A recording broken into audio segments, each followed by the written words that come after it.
A barragem realmente estava galgando, nós tivemos que fazer ações e essa barragem estava abandonada porque os garimpeiros entraram em conflito com a empresa Colosso, e a Colosso foi embora e ficou passivo. Nós tivemos que fazer uma ação emergencial. Acionamos a prefeitura local, no caso a cidade de Curionópolis, não tinha nenhuma estrutura. Nós fomos a Paraupebas, que é um recurso maior, conseguimos equipamentos, nós mesmos, com o pessoal da Defesa Civil e o pessoal da Prefeitura, nós abrimos um extravasor de emergência, conseguimos uma borda livre de segurança e resolvemos o problema. E hoje, quem são os nossos fiscais? São os garimpeiros que ficam lá de vez em quando, passam lá, ver se o extravasor está funcionando. Não. Realmente foi algo emergencial, mas concordo, eu acho que até da última vez que encontrei o Flecha, eu parabenizei, porque essa linha da ANA de capacitação, de levar para os municípios, para as defesas civis, é um sonho meu fazer um treinamento das defesas civis municipais lá no estado de Minas Gerais, porque quando a gente chama para fazer o treinamento, a gente encontra problema, né? A gente, nesses simulados que a gente tem feito, a gente tem visto a ineficiência e a falta de recursos de capacitação dessas pessoas. Então, te parabenizo pelas suas considerações. Léo. Eu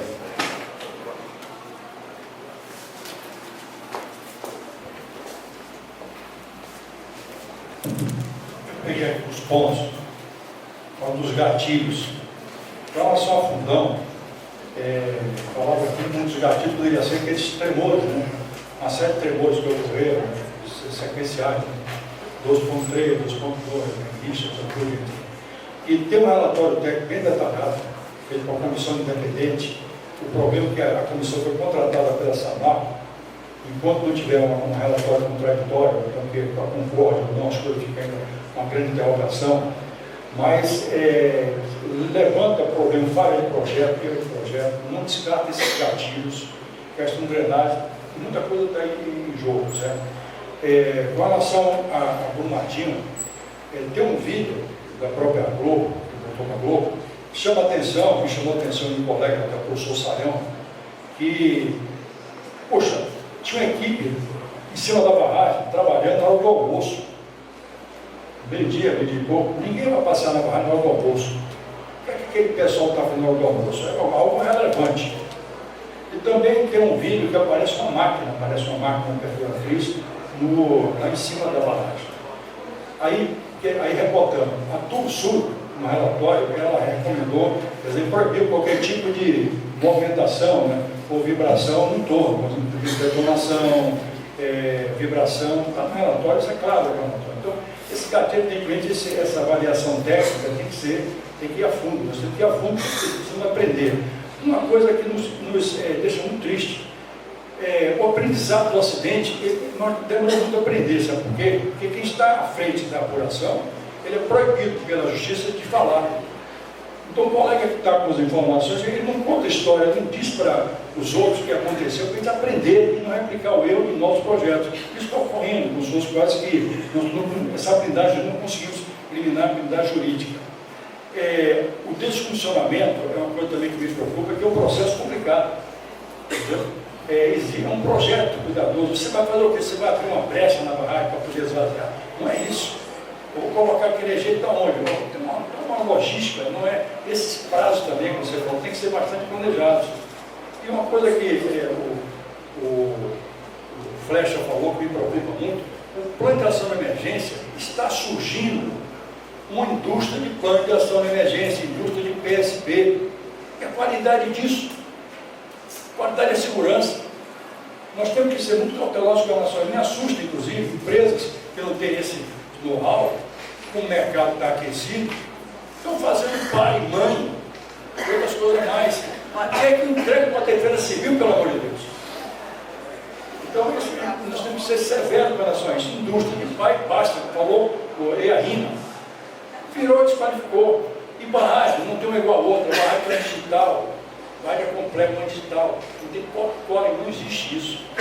Então, nós temos que ter muito cuidado, se é para avançar, aprender e a lição, tem que fazer as coisas certas.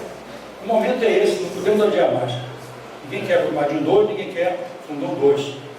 Lá esse Germano tinha 160 milhões de metros cúbicos, parece, viu? 160 milhões de metros cúbicos Germano. E como tinha Germano com o DNPM, quem assustou aquelas trinques, a preocupação era mais Germano. Porque se Germano rompesse, naquele momento, a fundou não tinha nem 60 milhões, né? Deu o estrago que deu. Imagine Germano, 160 milhões de metros cúbicos, e ainda mais a técnica mesma, né? É uma caixa violenta, agora tem que ter cautela para resolver. Não se resolve da noite para o dia e não se forma o profissional para inspecionar a barragem da noite para o dia. É uma vida de aprendizado. Você não vai treinar um cara para ser especialista em barragem, mandar o cara fazer automação, porque ele não vai fazer isso. É um fator de risco, esse cara é um fator de risco. Tem que mandar para fazer essas avaliações que entende o assunto. Não é bom, é lógico.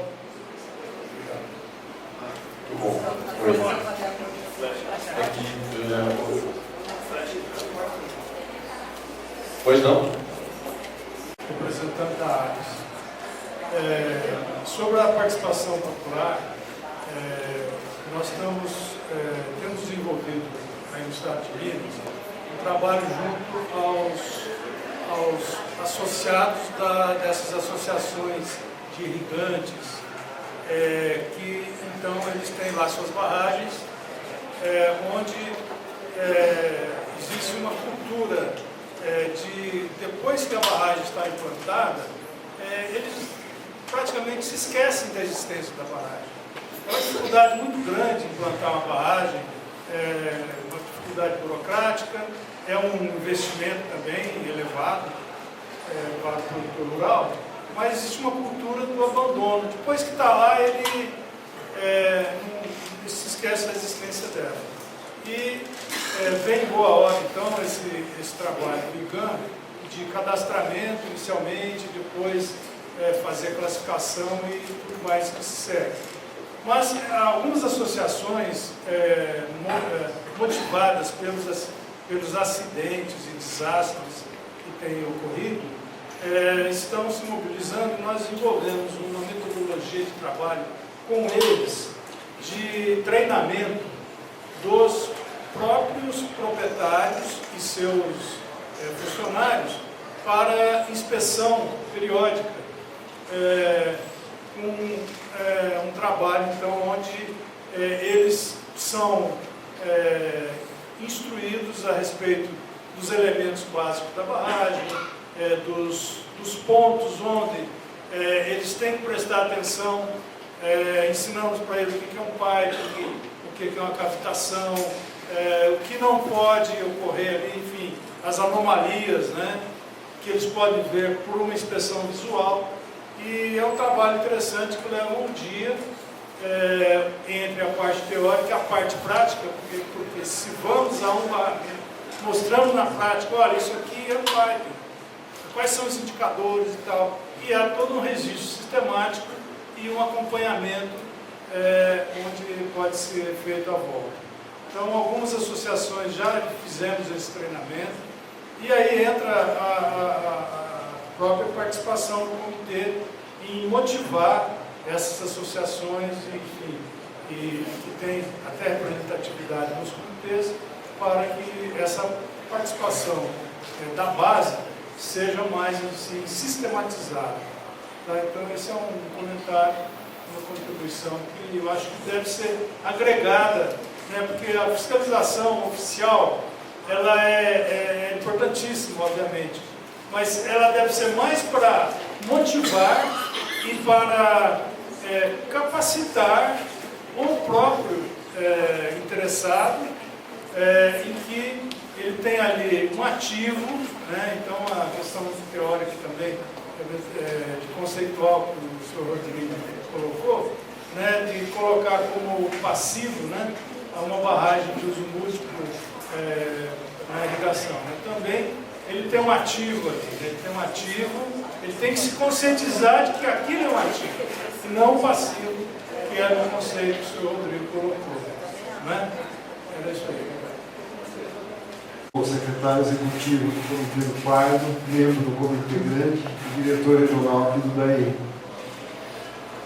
Uns 4 meses atrás, eu acho que essa pessoa vai para o Wagner. Uns 4 meses, mais ou menos atrás, começou uma notícia de que tinha esse barramento ali na região de Caldas, Poço de Caldas, região laranja, de depósito de resíduos nucleares. E essa notícia veio de forma jornalística, né? Não tinha nenhum relatório, nada. Chegou para a gente. Isso movimentou demais aqui a região, porque diz que esses rejeitos poderiam ser lançados no Rio Pardo e chegar aqui em Ribeirão Preto, enfim, todo o percurso do Pardo até o Grande. A Câmara Municipal de Ribeirão Preto fez moções, a Câmara de Sertãozinho. Então começou todo um debate sem ter, talvez, o real conhecimento da situação. Né? Parece que é um barramento que está há 25 anos, né? Paralisado, não existe mais nenhuma atividade aí, já foi tudo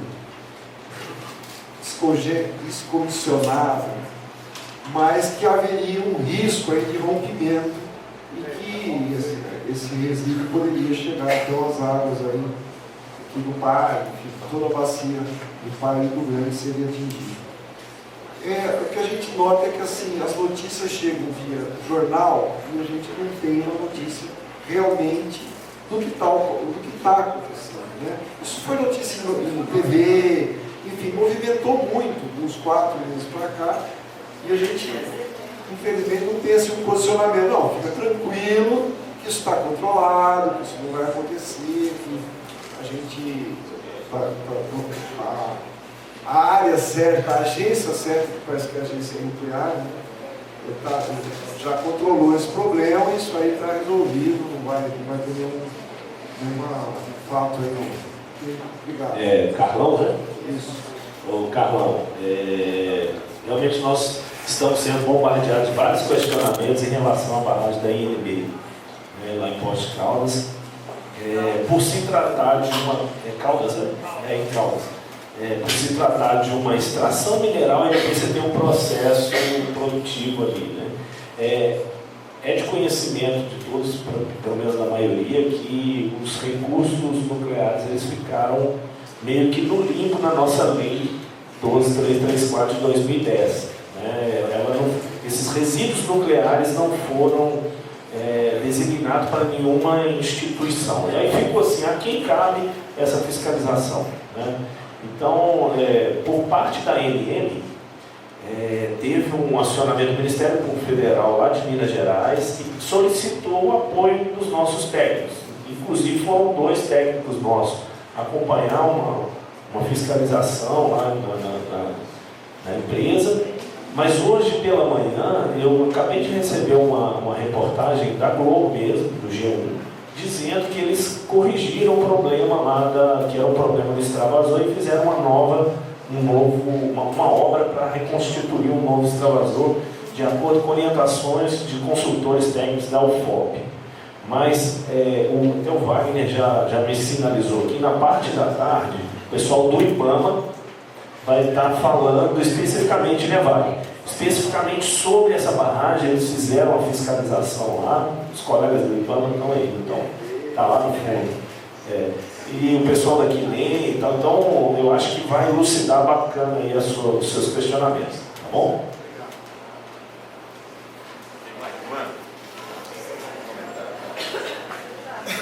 Eu só queria fazer um comentário rápido aqui e resgatar um pouco a pergunta do Germano. Como o comitê pode ajudar na política nacional de segurança de barragem?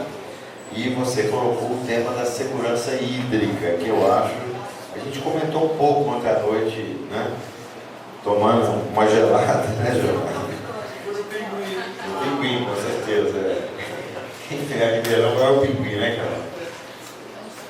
Bom, eu só queria voltar a esse assunto. E lá eu te falei que a gente elaborou recentemente, a Superintendência de Planejamento de Recursos da ANA concluiu recentemente, em parceria com a NDR, o Plano Nacional de Segurança Hídrica. Isso?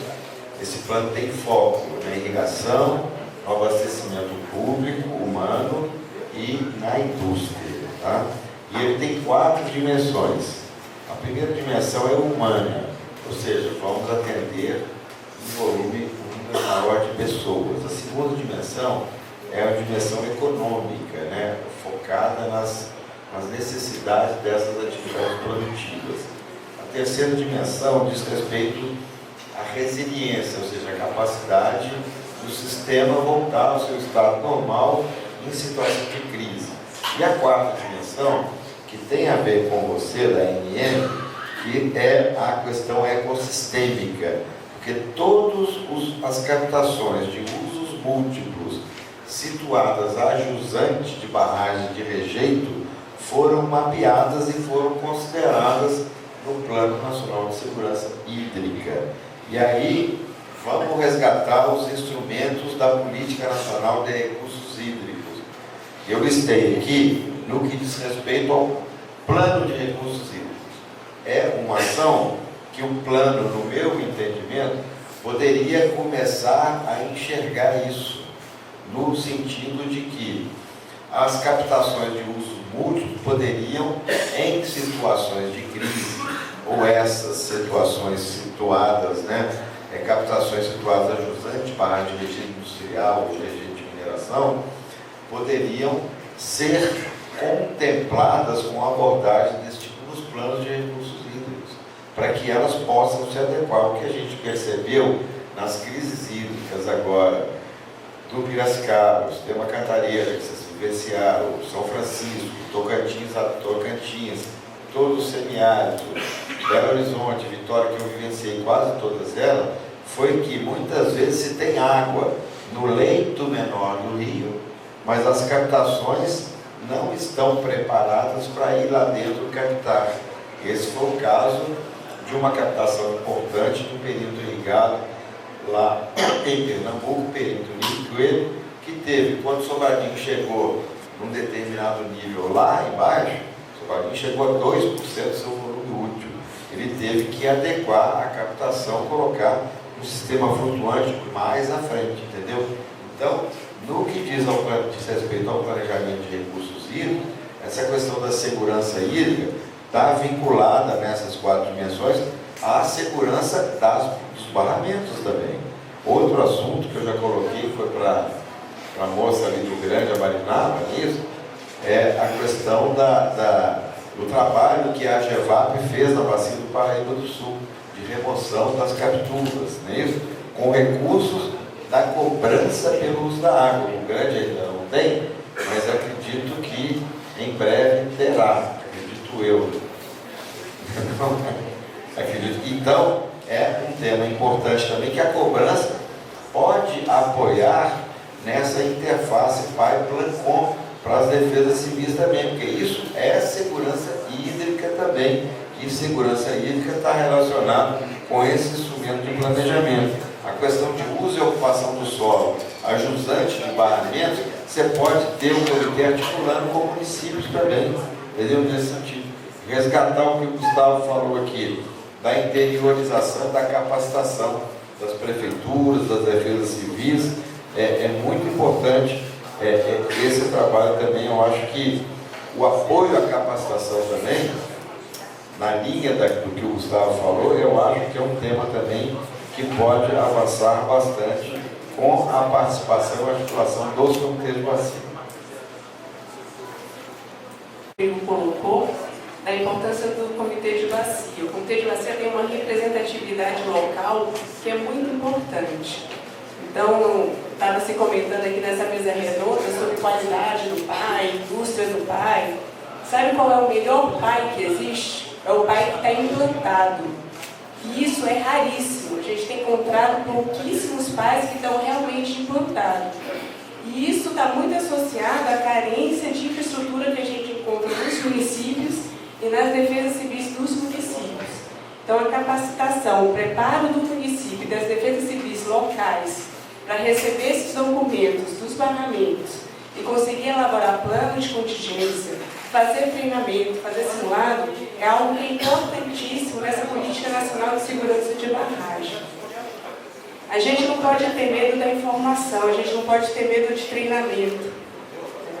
Em janeiro eu fiz uma viagem de navio No primeiro dia, tem um simulado mostrando rota de fuga, tudo que você precisa fazer no caso de um acidente. Quem está ali naquele navio não espera que isso aconteça, mas a gente precisa estar preparado para aquela eventualidade. Eu fui no cinema semana passada. Antes de começar o filme, aparece: você tem saída de emergência, siga a iluminação, a brigada de incêndio, o extintor de incêndio, onde ele está localizado. A gente está acostumado a ouvir essas orientações e isso não afeta o nosso conceito de que aquele lugar é seguro ou não. Mas é a informação que a gente precisa ter no caso de emergência. Eu cheguei aqui em Ribeirão ontem à noite e eu vim de avião. Né? O que acontece quando você voa de avião? A primeira coisa que acontece é o comissário de bordo dar toda a instrução. Vai cair a máscara de oxigênio, você tem que estar com o cinto afivelado, aqui estão as saídas de emergência. Então esse conceito, essa cultura de gestão de risco é que a gente precisa desenvolver na nossa sociedade. Sociedade brasileira, a gente costuma dizer, o Brasil é bem-aventurado, né? A gente não tem terremoto, a gente não tem vulcão, a gente não tem furacão. E essa boa aventurança brasileira traz para a gente uma sensação de que nada ruim pode acontecer com a gente. Então a gente evita discutir o que fazer numa ocasião de emergência. A gente evita esse tipo de discussão. E isso é algo que a gente tem que mudar na nossa sociedade. A gente tem que aprender a discutir, a gente tem que estar preparado para o risco, ainda que ele tenha uma chance mínima de ocorrência. Na ANEEL a gente fiscalizou até maio 170 usinas hidrelétricas. Em 98% da situação a gente não encontrou nenhum tipo de anomalia ou de algo que chamasse atenção e preocupasse a gente em relação à estabilidade daquela estrutura. E o que a gente tem percebido com essa experiência é que, na verdade, as comunidades locais não estão preparadas para a eventualidade de uma emergência. Apesar da gente saber que essa eventualidade ela tem uma chance muito remota de acontecer. Mas a gente não se prepara para isso, a gente não está estruturado para isso. Então, quando a gente fala de PAI, de PSB, é muito bom se ele está implantado. Um PSB com excelência no papel, um PAI que é excelente no papel, não serve para nada. Esse PAI, ele não pode ser um documento arquivado na prefeitura. Esse PAI tem que ser de fato um instrumento que permita à comunidade, à sociedade, à defesa civil, elaborar os seus planos com uma eventual ocorrência de uma emergência. Então, acho que, pegando esse gancho do Rodrigo da preparação, né, do treinamento das prefeituras e da importância do comitê. Os comitês de bacia, ele tem essa força local, eles são muito próximos da sociedade. E eu acho que um papel importante dos comitês é reforçar isso. A necessidade das prefeituras, das defesas civis municipais, estarem devidamente estruturadas e preparadas e com seus planos de contingência elaborados. E o plano de contingência de uma prefeitura, do município, não é só para barragem. A gente fala de contingência, plano de contingência aqui nesse fórum, mas o plano de contingência do município, ele tem que abarcar qualquer situação de risco. Pode ser uma enchente, pode ser o desmoronamento de um morro. Então, e a gente o que tem percebido nessas nossas ações de fiscalização é a pouca estrutura, o pouco treinamento dos municípios para esse tipo de eventualidade. Acho que é desse que eu queria fazer com a fala do Rodrigo. Não se casam com a linguagem de resposta do plano. Existe questão até de ajustes, né? E infelizmente, a defesa civil não tem uma carreira definida. Existe defesa civil, não tem uma carreira definida. O problema é sério da defesa civil. Tem defesa civil bombeiro, tem defesa civil. Tá? Então, a forma militar, a resposta, a formação é bem diferente. São elementos fundamentais do processo. O PAI, você, numa emergência desse tamanho, desse volume, não serve para nada. É papel. Numa emergência, você usa talvez 3 folhas. Lista de quem é quem, notificação, rota de fuga, alguma coisa assim. A linguagem tem que ser efetiva. E nós temos que aprimorar. Quando eu falo a indústria do pai, eu acabei de ler essa 2179, nos pontos aí, ele coloca o pai disponível no site eletrônico, não pode. Existe informação no Plano Nacional de Emergência que, para aquele cara mal intencionado, e tem muitos, vai disparar um processo de emergência, fake news, é sério. Como é que eu vou dar? Colocar para um cidadão comum lá, sei lá o que está na cabeça dele, pegar um pai, ele pega lá um fluxo, jogando notificação, deu o quê? Telefone do comandante, tudo, o cara lá, está tudo lá, detalhado, isso não pode ter alguma confidencialidade nisso aí. Um documento relevante, tem que ser efetivo tem que construir, quem faz o pai tem que conversar com defesa civil. Evidentemente, a gente também, o comitê, tem que conversar com a população representada pelo comitê, algo assim. Já tem que ser um documento efetivo, porque de papel já basta. Não é papel, resposta é importantíssima. Você faz anos para projetar, anos para construir e horas para romper. Essa diferença é grande. São 20 minutos, né? Bem, uma visão diferenciada do que os nossos colegas estão colocando aqui, e não vai dar tempo de fazer a apresentação, mas vai estar disponível para todos. Eu queria colocar o seguinte, que a Cobasa, ela detém concessão em cerca de 660 municípios no estado e, principalmente na região metropolitana, nós temos concentrado lá a grande maioria das empresas de mineração, onde existem as barragens, né, principalmente o montante. E há mais de 3 décadas a Cobasa ela vem estabelecendo uma parceria com essas mineradoras no sentido de ter segurança hídrica para a questão do abastecimento público. Né? Então a gente tem monitoramentos, acompanhamos os monitoramentos dessas mineradoras e tudo mais. Mas com o acidente lá de Mariana, né, nós tivemos comprometidos 7 sistemas nossos de médio porte e percebemos, mesmo hoje, onde o monitoramento demonstra que a qualidade da água é aceitável para tratabilidade, existe ainda uma resistência da população em aceitar essa água tratada nesses municípios. Bem, com o acidente de Brumadinho, criou-se, né, a nível federal e estadual o comitê de crise e eles vêm trabalhando sistematicamente até o momento, né, inclusive com a Defesa Civil, e nós percebemos que nós saímos de um problema que era a crise hídrica, onde levaram nossos reservatórios na região metropolitana num sistema crítico e conseguimos em um ano estabelecer uma nova captação no Paropeba, onde hoje está paralisada devido ao acidente.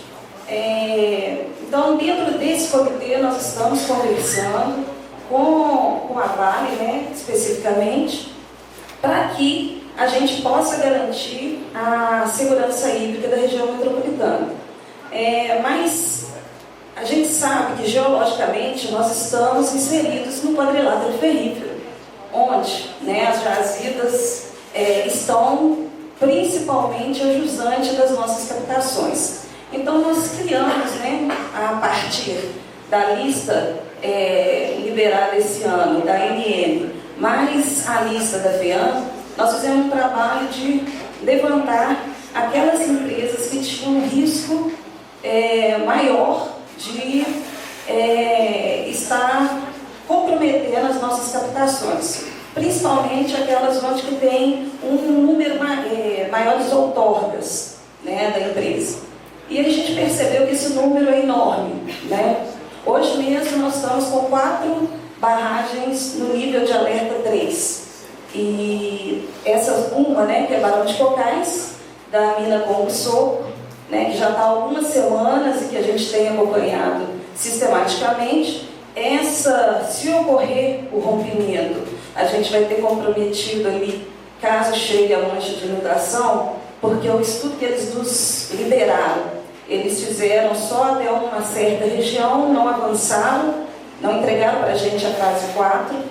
Então, a gente acha que os colóides, né, a turbidez, ela pode chegar no Vale do Aço, e isso comprometeu a captação captação lá que é subterrânea, mas é uma captação baseada em aluviões, né? Então, isso pode comatar o fundo do rio e comprometendo as captações. Na região de Belo Horizonte, a gente estamos lá com a Paraupeba, captação de 5 metros cúbicos, paralisada, e que foi implantado, né, em dia 21 de dezembro de 2015, e caso a gente não retome essa vazão, né, para produção, a gente pode ter a região metropolitana retomada numa situação de escassez, porque os nossos reservatórios que estão trabalhando a máxima carga, eles estão começando a rebaixar já, né? Então, a previsão era de 12 a 18 meses de produção normal, e a gente está negociando para que essa captação seja retomada a 2 quilômetros acima do afluente do córrego Feijão, quando ele chega lá no Paraupeba. Para as outras bacias, e aí eu vou falar mais do rio, bacia hidrográfica do Rio Grande, nós temos 5, baseadas também nas 2 planilhas, nós temos 5 barragens. 3 no alto, agora eu vou me confundir do alto e baixo, Rio Grande, mas do alto Rio Grande nós temos 3 barragens, todas elas com estabilidade garantida pelo auditor, né? Então a gente não tem assim muita preocupação, ela tem nível baixo de potencial de dano, então isso não é preocupante para nós, né? Mas no Baixo Rio Grande nós temos 2 barragens que em Caldas, né? Onde elas estão localizadas próximo ao Rio Pardo, que é afluente do Rio Grande. Essas 2, inclusive, com operação paralisada desde 2015. Então, a gente tem a preocupação, porque, inclusive, elas não estão cadastradas no Plano Nacional de Segurança de Barragem, mas nos preocupa pelo tipo de rejeito que está lá. Né? Era uma mineração de nióbio, e isso pode, caso haja um rompimento, comprometer todas as captações lá da região de Frutal e mais parte aqui da bacia em São Paulo. Bem, então o que nós temos feito é pegar todas essas mineradoras que estão a montante das nossas captações e chamando para que a gente trabalhe os planos de emergência com foco também na segurança hídrica, porque muitos deles não têm essa vinculação. Só que, como são muitas, né, hoje, só de barragens de rejeito no estado, são mais de 350, ele colocou 347, mas nós utilizamos as 2 planilhas, nós percebemos que a gente precisaria trabalhar uma priorização. E aí priorizamos aquelas que estão com alerta declarado. De forma que hoje, como eu falei no início, são 4, e aí a gente está sistematicamente em contato com as mineradoras para estar tratando sobre esse assunto. Mas a gente percebe uma dificuldade muito grande de todas as que nós contatamos, mais de 18, apenas uma foi proativa e nos enviou os dados e os planos, né, de emergência e os dam-breaks para que a gente pudesse fazer um estudo interno. Mas o que eu queria colocar aqui em relação ao comitê, né, do Rio Grande é o seguinte: além de ser um interlocutor com a sociedade, há necessidade de se conhecer os dam-breaks dessas minerações, né? Então, eu acho que buscar junto a elas os planos de emergência, os estudos de dam-break, como nós temos feito, para saber onde serão caracterizados os maiores impactos e, com isso, poder tratar de forma diferenciada essa população que está incorrendo num maior problema ali, caso haja um rompimento, tá? E aí a Copasa agradece o convite, né, para esse seminário, e estaremos à disposição. Estaremos até o final da tarde também. Tá? Obrigada. Bom, deixa eu fazer uma série de comentários a respeito de todos os assuntos que foram levantados aqui. Semana retrasada, eu estive aqui em Sertãozinho para participar de um evento da UNICA, União dos Produtores de Cana aqui da região. E o que motivou o convite para a gente, para apresentar a Lei de Segurança de Barragem, foi que eles estavam sendo, todos os usineiros estavam sendo procurados por pessoas que estavam oferecendo para elaborar o plano de segurança de barragem e o PAI, né? E uma série de trabalhos técnicos aí. E, segundo a moça que é representante da UNICA, era quase que uma coisa tabelada. Eles estavam pedindo coisa de 440 mil aí para fazer esse serviço, né? E, assim, independente do nível do tamanho da barragem e do que se era necessário ou não o plano de segurança de barragem. Inclusive, ontem nós fomos visitar o usinário da válvula, e o colega nosso lá, o técnico, confirmou que realmente ele também foi procurado por isso, quase que caiu nessa, né?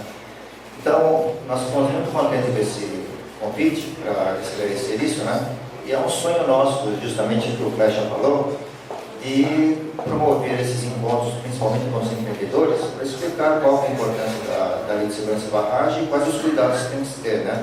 Inclusive, nesse evento da UNICA, nós sugerimos que, quando forem procurados, eles procurem pelo menos conhecer a capacitação técnica desses profissionais que estão que os procuram. Porque hoje, infelizmente, quando existe essa histeria coletiva por conta dessa queda de Brumadinho e Fundão, começa a aparecer os espertos, né? Então, esse é um alerta que a gente faz aqui, né? Bom, outra coisa em relação ao que os comitês podem fazer, né? Inclusive o Alencastro, desde 2014, né? Eu fui um dos participantes do primeiro grupo que fez a capacitação promovida pela ANA, inclusive o professor Medeiros aqui foi meu professor, né? Uma das incumbências que a gente recebeu, além de estruturar o serviço de fiscalização de segurança de barragem nas instituições, era procurar entidades de ensino superior para formar especialistas em segurança de barragem, porque esses especialistas são muito poucos no Brasil, né? Bom, procurei várias instituições e a maior parte das instituições não se interessou, e finalmente, no ano passado, a gente conseguiu montar o curso de especialização junto com o IPT. O ano passado não deu quórum, provavelmente por conta da nossa crise econômica, né? E esse ano, infelizmente por conta de Brumadinho, nós conseguimos começar, né? Começamos com 18, agora estamos com 17 alunos. Então o curso começou logo depois do Carnaval. E uma das coisas que também está uma dificuldade muito grande, nós falamos aqui sobre, inclusive, colocar os municípios nessa parte de fiscalização, acho a ideia excelente, só que também bate exatamente nessa parte de falta de recursos, né? Gente, eu não estou conseguindo fazer a capacitação dos nossos técnicos dentro do DAE. Por quê? 2 anos seguidos, 2017 e 2018, os recursos que eu tenho do FEIDRO foram contingenciados com o decreto do governador. Então, quer dizer, foram 2 anos perdidos. E esse ano aqui eu estou brigando também para conseguir fazer isso, e eu esbarro nas dificuldades jurídicas, né? Estou tentando agora contratar o IPT para fazer esse curso para a gente, porque já que a gente conseguiu montar um grupo lá para fazer o curso, o IPT é a melhor entidade para fazer esse curso de capacitação. Só que para contratar IPT com dispensa de licitação tem uma série de entraves jurídicos, né? Então essa é uma grande dificuldade. O que os comitês poderiam nos ajudar nessa parte da capacitação? Já falei com vários diretores nossos do interior, e a grande dificuldade daí é justamente isso. Nós não temos um centavo previsto no orçamento para a segurança de barragem. Tá? O recurso para a segurança de barragem no nosso orçamento é 0. Então a gente depende de recursos do PEIDRO e dos recursos dos comitês. Então uma das ideias que eu tive foi justamente isso. No meu projeto PEIDRO eu tenho recursos para pelo menos uns 20, para capacitar 20 engenheiros dentro do DAE. Só que esse pessoal teria que vir até o IPT, em São Paulo. E para isso eles têm gastos, né? Então uma das ideias que eu dei é justamente isso. Será que os comitês não poderiam dar esse suporte para esses engenheiros, eles virem até o IPT para fazer esse curso? E independente de ser só do DAE. Por exemplo, pegando o gancho do colega nosso aqui, que ele falou sobre capacitar os técnicos das prefeituras também, por que não outros técnicos também, de prefeituras, mesmo pertencentes ao comitê, né? Isso aumentaria o leque das pessoas que estão capacitadas e que estão preocupadas com a segurança de barragens. Bom, essas são essa coisa. Oi. Por que não trazer o IPT nas regiões e dar o curso nas regiões? Que é muito mais barato. Você traz um professor em vez de levar 20 técnicos para São Paulo.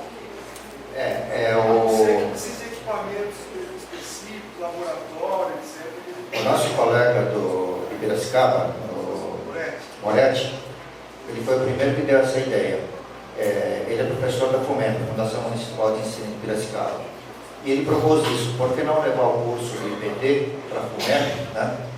E fazer a capacitação de todo aquele entorno, São Carlos, Piracicaba, Pirassununga, Campinas, etc. E eu levei essa ideia para o IPT. Bom, o meu colega lá, que é o coordenador do curso, ele gostou da ideia, ele foi consultar todos os colegas lá que estão como parte dos professores do curso, encontrou uma resistência muito grande desse pessoal do interior. Então, o problema é justamente isso, né? Então eu sugeri para ele que, em cima da estrutura que nós montamos, e foi baseado no curso da ANA, ele procurar profissionais da Unicamp, da UFSCar, da USP de São Carlos, ou mesmo da FUMEP, para procurar montar o curso lá. E, inclusive, com profissionais do próprio DAE, né? Porque, por exemplo, nós do CTH, nós comprometeríamos a ir até Piracicaba, né? E a ideia também seria montar isso, por exemplo, em Ribeirão Preto, em Marília, né? Em São José do Rio Preto, mas com profissionais locais que pudessem fazer isso. Tá? Então, a ideia existe. O problema é conseguir implementar, né? E como estava chorando com o Fecha lá antes de começar isso, tudo é urgente, né? E a gente não tem braços para isso. E dentro da coisa da urgência, por exemplo, um dos grandes problemas que nós estamos tendo, infelizmente, é o Ministério Público. Nós gostaríamos que o Ministério Público fosse um aliado nosso nesse trabalho de segurança de barragem. E o que está acontecendo hoje é que o Ministério Público está nos vendo como bandido, né? Nós, a lei de 2010, nós estamos em 2019, nós não fizemos nada até agora, né? E recebemos, inclusive, o nosso chefe de gabinete recebeu, inclusive, 2 semanas atrás, aqui foi uma procuradora aqui de Ribeirão Preto, inclusive. E logo que rompeu o Brumadinho, ela mandou um ofício para a gente, fazendo uma série de questionamentos, e um dos últimos itens era a lista dos fiscais de segurança de barragem, com a qualificação técnica e o currículo. Bom, o que a gente fez? Bom, em São Paulo nós não temos nenhum fiscal nomeado ainda, né? Nosso grupo de segurança de barragem é muito pequeno. E a gente brinca, inclusive, que o mais novinho tem 65 anos, né? Então nós estamos tudo lá na porta de saída. Bom, essa última requisição da procuradora a gente não mandou. Nós não temos nenhum fiscal, nós não mandamos nenhuma lista para ela. E 2 semanas atrás ela mandou um outro ofício, dando 24 horas para a resposta, sob pena de prisão de 2 anos e 4 meses para o nosso chefe de gabinete. Bom, a senhora agora responde, né? Responde que nós não fizemos nada, que não temos nenhum fiscal e que nós estamos num sistema, num processo de preparo e de autocadastramento, de classificação das barragens, e sob demanda nós fazemos as vistorias de barragem, que é o que eu tenho feito. Fiz na semana retrasada 2, ontem fiz outra, né? Eu tenho feito isso e infelizmente eu sou o único que tem capacitação para isso dentro do CTH, né? Os outros eles estão fazendo na base da boa vontade, mas a capacitação não tem. Bom, então pedi até para os nossos colegas aqui de Ribeirão Preto que tem que convidasse o pessoal do Ministério Público. Tem alguém do Ministério Público aqui presente? Então, infelizmente não, né? Tá? Então nós pedimos, inclusive para o nosso chefe da Procuradoria Jurídica, para marcar um encontro com o Procurador-Geral do Estado para explicar o que é a Lei de Segurança de Barragem, o que nós estamos fazendo e que nós estamos batalhando praticamente sem recurso nenhum, né? Por exemplo, vocês têm o mesmo problema nosso aqui, né? Nós não temos gasolina, não temos veículo, não temos pessoas e não temos diárias, né? Então, hoje, por exemplo, eu não sei se eu vou receber pelo que eu estou gastando aqui, certo? Então, provavelmente não. Então, a coisa está nesse estado. E para piorar a coisa, no estado de São Paulo, nesse mandato do novo governador, nós estamos já no 3º superintendente. Então, o que nós temos feito? No primeiro superintendente, nós conseguimos marcar um horário com ele, explicamos o que nós estamos fazendo, o que conseguimos fazer, o que estamos fazendo e o que nós planejamos fazer. Ele se convenceu, nos autorizou, inclusive, a nossa ideia, inclusive, é essa, né? Como nós não temos expertise na área de geotecnia, mas sim só hidráulica e hidrologia, nós temos essa função de fiscalizar as barragens no estado de São Paulo. A nossa ideia é fazer um acordo, um convênio, um contrato do IPT, para o IPT nos dar esse suporte nessa área de geologia e geotecnia, né? E na análise de risco também. E outra ideia também é essa: todas as barragens que necessariamente têm PAI, a nossa ideia é que, por portaria, a gente solicita a todos os empreendedores que façam monitoramento, e esse monitoramento fosse remoto. Então, nós teríamos uma sala de situação junto à Defesa Civil do Estado, junto a nós e junto ao IPT. Então, qualquer anomalia que aparecesse, a gente poderia acionar imediatamente tanto a Defesa Civil quanto nós mesmos, né? Ou inclusive o IPT. Bom, o superintendente se convenceu, 2 semanas depois ele foi saído, veio outro, conseguimos marcar um outro encontro, conseguimos convencê-lo. Ele ficou tão assustado com a situação que disse que ia marcar um encontro com o secretário. Na semana seguinte ele foi demitido, agora nós estamos com outro aí, né? Então, quer dizer, né, numa situação dessas, o que acontece? Se der um desastre de acontecer uma tragédia que nem o Brumadinho, o Fundão, no estado de São Paulo, por favor, me dê chocolate e doces na cadeia, porque eu sou o primeiro da fila. Bom, eu peço desculpas, acho que tem 3 perguntas, eu peço desculpas. A gente vai voltar às 14 horas, com o mesmo tema, com mais discussões, mais debates, e aí essas 3 pessoas, por favor, façam as suas perguntas, porque todas essas pessoas que vão retornar a esse debate, tá certo? A programação está aqui, levanta só um pouquinho a tela aí, por favor. Então, vamos voltar às 14 horas, né, para ver a situação das barragens da Bacia do Grande, e nós vamos encerrar às 18 horas, tá? Então, 14 horas, por favor, voltem do almoço para a gente continuar esses debates.